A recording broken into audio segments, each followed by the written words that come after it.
Hey YouTubers, Wayne Adkins back. Title of this video is Can God Exist?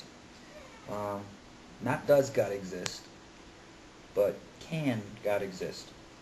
And I want to start off by defining God. I'm not talking about some soft definition, God is love, God is um, nature, or anything like that.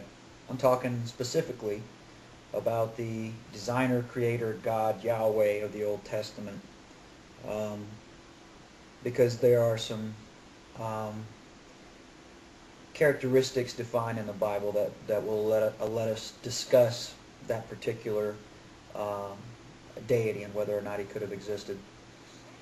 Of course, my assertion is no. Um, that particular God cannot exist. Um, there are some characteristics given to God: omniscience, omnipotence, eternal, um, designer, creator. They kind of conflict with each other. An example: when my kid was 6, son's watching Batman cartoons, and Batman keeps pulling gadgets out of his belt, and eventually my son turns around and goes, "Dad, Batman couldn't possibly have all those things in his belt. They wouldn't fit."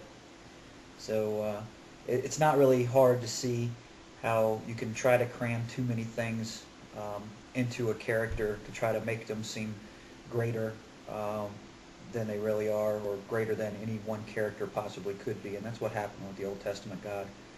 Um, I'll start by describing what occurred to me after I left Bible college. I was asking myself questions about, if the Bible's not inspired, then does that mean God doesn't exist, or God couldn't exist, and the conclusion I came to was this particular God could not exist, and here's why. Um, Americans think in English for the most part. English-speaking people think in English. Um, Germans think in German. Russians think in Russian. Um, it's because we use audible sounds to associate ideas or objects in our brains. When someone says the word cup, we think of a cup. Um, Someone uses the word spoon, we visualize what a spoon is. That idea comes to mind. But it's not all language is inaudible. You think about someone who was born um, without hearing.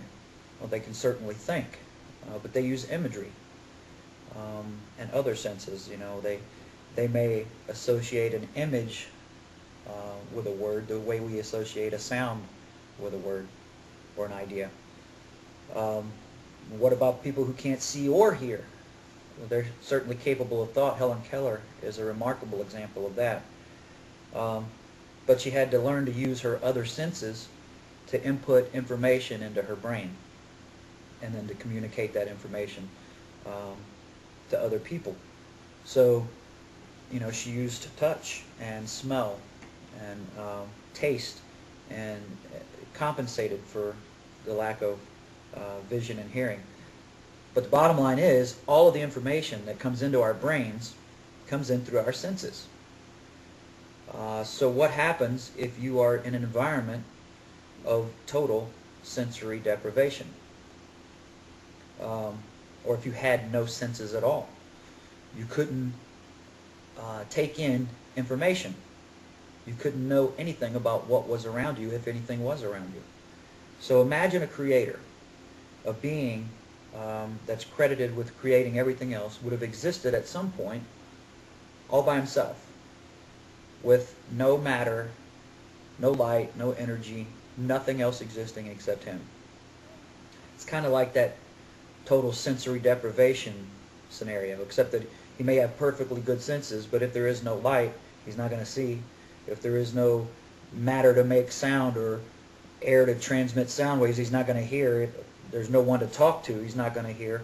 Um, there's no one to listen to. There's nothing to taste. There's nothing to touch.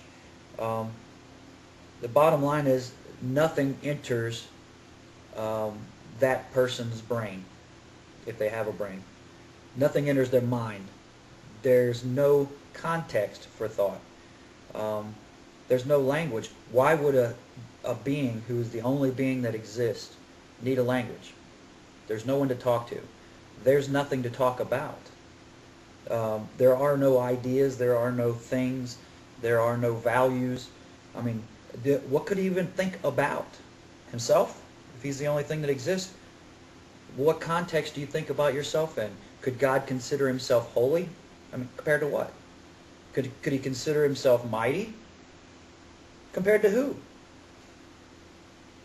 You know, some people say that matter could not exist without some type of intelligent force bringing it about. But the fact of the matter is, no intelligence can exist without matter. For intelligent thought to exist, there needs to be some type of language. There needs to be some type of context. There needs to be something to think about, someone to communicate with. Without that, there's no intelligent thought. The other point is, and I talked about God being omniscient and eternal, and yet they also describe him as creative, a designer. The problem is that if you are eternal and omniscient, you already knew everything in every detail for eternity past, for all of eternity past. Design, creativity itself, needs a point in time at which something did not exist before you can say that you designed it. Before you can be credited with thinking of something, creating something, designing something, there had to be a point in time in which that did not exist. This is a coffee cup. Starbucks can make a coffee cup out of raw materials, but they can't take credit for the idea, the design. This design, this basic cup with a handle design, has been around for centuries.